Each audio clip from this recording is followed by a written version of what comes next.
नमस्कार, ये आकाशवाणी शिमला है। अब आप प्रभा शर्मा से प्रादेशिक समाचार सुनिए। आज के मुख्य समाचार। मुख्यमंत्री सुखविंदर सिंह सुक्खू ने कहा, अधीनस्थ सेवा चयन आयोग हमीरपुर को भंग करने के कारण रद्द हुई भर्ती प्रक्रिया अगले 10 दिनों में होगी शुरू। मंडी जिले के बल्ह में प्रस्तावित हवाई अड्डे के निर्माण पर खर्च होंगे 8,034 करोड़ रुपए। विधानसभा में अगले वित्त वर्ष के बजट पर चर्चा जारी। सत्ता पक्ष और विपक्ष में बजट को लेकर नोक-झोंक। और सत्ता पक्ष के समय पर सदन में न पहुंचने पर विपक्षी दल भाजपा ने किया वॉकआउट। अब समाचार विस्तार से। मुख्यमंत्री सुखविंदर सिंह सुक्खू ने कहा है कि प्रदेश सरकार ने आज अपने कार्यकाल के 100 दिन पूरे कर लिए हैं और इस दौरान सरकार ने कई ऐतिहासिक निर्णय लिए हैं। इस मौके पर आज शिमला में एक संवाददाता सम्मेलन में मुख्यमंत्री सुखविंदर सिंह सुक्खू ने अधीनस्थ सेवा चयन आयोग हमीरपुर को भंग किए जाने के कारण रद्द हुई भर्ती प्रक्रिया को फिर शुरू करने की घोषणा की। ये प्रक्रिया अगले 10 दिनों में शुरू होगी। अब ये सभी भर्तियां हिमाचल प्रदेश राज्य लोक सेवा आयोग के माध्यम से होगी। इस प्रक्रिया के तहत शुरू में 2000 पदों को भरा जाएगा। मुख्यमंत्री ने ये भी घोषणा की कि अधीनस्थ सेवा चयन आयोग को भंग करने के कारण रद्द हुई भर्तियों के लिए आवेदन कर चुके उम्मीदवारों से पुनः परीक्षा के लिए कोई फीस नहीं ली जाएगी और ऐसे उम्मीदवारों पर उम्र संबंधी मापदंड भी लागू नहीं होंगे। उन्होंने ये भी घोषणा की कि सिर्फ उन्हीं पदों के लिए नए सिरे से परीक्षाएं होंगी जिनके पेपर लीक हुए हैं या जिन्हें लेकर कोई विवाद है। शेष सभी परीक्षाओं के परिणाम जल्द घोषित कर लिए जाएंगे। सुखविंदर सिंह सुक्खू ने कहा कि प्रदेश में सभी कर्मचारियों और अधिकारियों के लिए 1 अप्रैल से पुरानी पेंशन योजना बहाल हो जाएगी। इसी के साथ प्रदेश सरकार की ओर से एनपीएस फंड में दी जाने वाली धनराशि को बंद कर दिया जाएगा। उन्होंने कहा कि हिमाचल के कर्मचारियों और अधिकारियों का एनपीएस फंड में करीब 9,000 करोड़ रुपए जमा है और प्रदेश सरकार ने इस राशि को वापस देने का केंद्र सरकार से आग्रह किया है।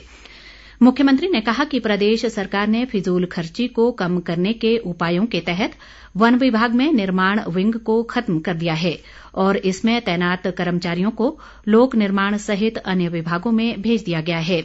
उन्होंने एफसीए और एफआरए के केसों में सुप्रीम कोर्ट से मिली राहत को प्रदेश सरकार की बड़ी उपलब्धि करार दिया और कहा कि इससे राज्य में विकास कार्यों में अभूतपूर्व तेजी आएगी।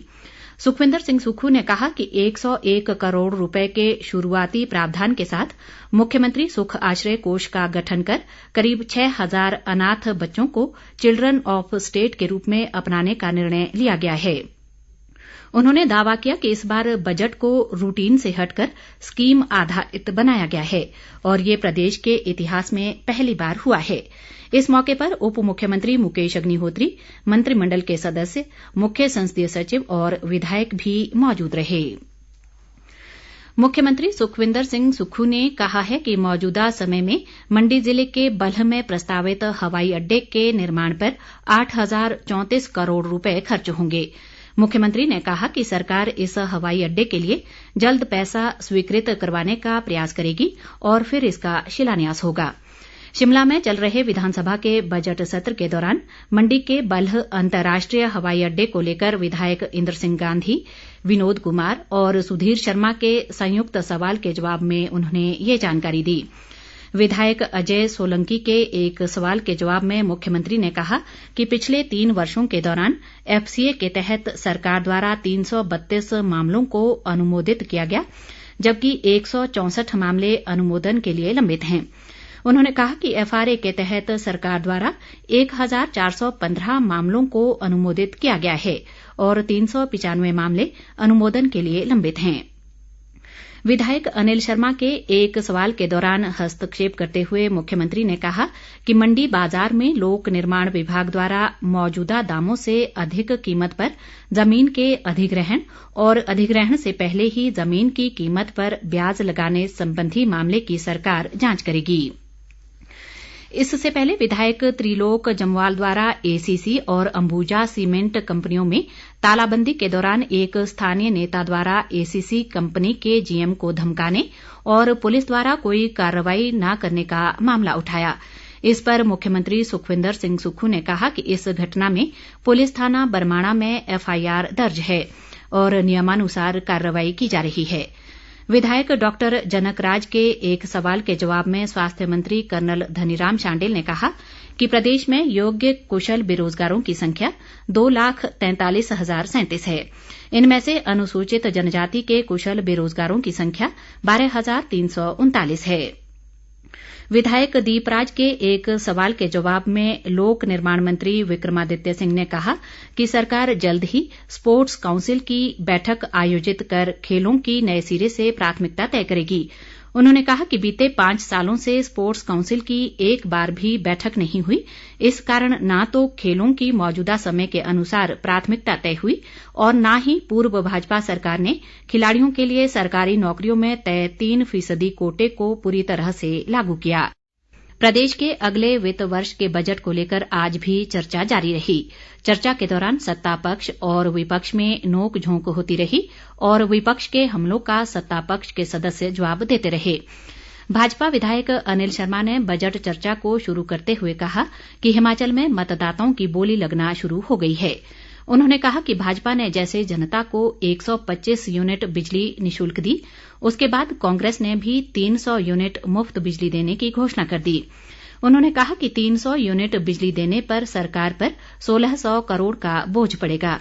उन्होंने कहा कि दिल्ली में अरविंद केजरीवाल की देखा-देखी में ये शुरू किया गया है। विधायक सुंदर सिंह ठाकुर ने कहा कि ये बजट बहुत ही पारदर्शी है और सरकार बनते ही मुख्यमंत्री ने प्रदेश की माली हालत, बेरोजगारी और 10 गारंटियों पर जो मंथन किया है वह बजट में झलकता है। चर्चा में हिस्सा लेते हुए चंबा से कांग्रेस विधायक नीरज नैयर ने कहा कि मुख्यमंत्री ने बेहतरीन बजट रखा है और उन्होंने कहा कि ये बजट नई सोच के साथ लाया हुआ है जिसमें छोटी छोटी चीजें दर्शाई गई हैं। भाजपा के हंसराज ने चर्चा में हिस्सा लेते हुए प्रदेश मंत्रिमंडल में कांगड़ा और चंबा जिलों के साथ भेदभाव का आरोप लगाया और कहा कि इसे सहन नहीं किया जाएगा। कांग्रेस के सुधीर शर्मा ने कहा कि मुख्यमंत्री सुखविंदर सिंह सुक्खू ने बजट में हर वर्ग का ख्याल रखा है। इस बजट में ये पहली बार है कि देश के अंदर कोई प्रदेश ग्रीन स्टेट बनने की ओर बढ़ रहा है। उन्होंने कहा कि सौर ऊर्जा के क्षेत्र में नौजवानों को स्वरोजगार से जोड़ा जाएगा और इसका जिक्र बजट में है। उन्होंने इसके लिए लैंड पूलिंग का भी सुझाव दिया ताकि सभी को लाभ मिल सके। बजट चर्चा में मुख्य संसदीय सचिव रामकुमार, आशीष बुटेल, विधायक विनोद कुमार व रणधीर शर्मा सहित अन्यों ने भी भाग लिया। प्रदेश विधानसभा में आज दोपहर के भोजनावकाश के लिए सदन की कार्यवाही 2:20 तक के लिए स्थगित हुई थी। विपक्ष निर्धारित समय पर बैठक में हिस्सा लेने के लिए सदन में पहुंच गया, लेकिन सत्ता पक्ष जब 15 मिनट तक सदन में नहीं लौटा और न ही विधानसभा की कार्यवाही पुनः आरंभ हुई तो पूरा विपक्ष नारे लगाते हुए बाहर चला गया। बाद में सदन की कार्यवाही शुरू होने पर संसदीय कार्य मंत्री हर्षवर्धन चौहान ने स्पष्टीकरण देते हुए कहा कि सरकार के सत्ता में आज 100 दिन पूरे हुए हैं। ऐसे में मुख्यमंत्री ने पत्रकार वार्ता रखी थी जो लंबी चली। इस कारण सत्ता पक्ष निर्धारित समय पर सदन में नहीं आ पाया। चौहान ने कहा कि इस बारे में उन्होंने विधानसभा अध्यक्ष को समय पर सूचित कर दिया था। संसदीय कार्य मंत्री ने कहा कि भाजपा की सरकार में भी कई बार ऐसा हुआ जब मुख्यमंत्री सदन में ही नहीं आए, बावजूद इसके कांग्रेस ने सदन चलाने में सहयोग किया। भाजपा के बिक्रम सिंह ठाकुर ने संसदीय कार्य मंत्री पर गलत स्पष्टीकरण देने का आरोप लगाया। उन्होंने कहा कि सरकार की ओर से पत्रकार वार्ता के बारे में कोई सूचना नहीं दी गई थी। उन्होंने कहा कि सरकार को अपनी गलती माननी चाहिए। इस पर विधानसभा अध्यक्ष कुलदीप सिंह पठानिया ने हस्तक्षेप करते हुए कहा कि वे इस मामले को देखेंगे। मुख्यमंत्री सुखविंदर सिंह सुक्खू ने आज विश्व वानिकी दिवस के अवसर पर शिमला में हटेगी फूलणु लौटेगी चरागाह अभियान का शुभारंभ किया। इस अभियान का उद्देश्य लोगों को वनों की आग की रोकथाम और लैंटाना प्रभावित क्षेत्रों में पारिस्थितिकीय तंत्र की बहाली को लेकर जागरूक करना है। इस अवसर पर मुख्यमंत्री ने वन संपदा संरक्षण और हानिकारक खरपतवार को जड़ से उखाड़ने के संबंध में जागरूकता वाहनों को हरी झंडी दिखाकर रवाना किया।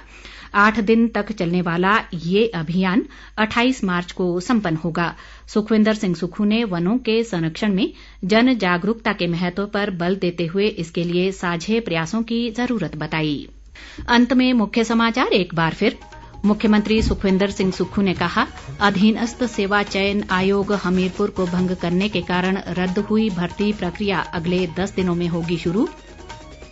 मंडी जिले के बल्ह में प्रस्तावित हवाई अड्डे के निर्माण पर खर्च होंगे 8,034 करोड़ रुपए। विधानसभा में अगले वित्त वर्ष के बजट पर चर्चा जारी। सत्ता पक्ष और विपक्ष में बजट को लेकर नोकझोंक। और सत्ता पक्ष के समय पर सदन में न पहुंचने पर विपक्षी दल भाजपा ने किया वॉकआउट। इसी के साथ ये समाचार बुलेटिन समाप्त हुआ। नमस्कार।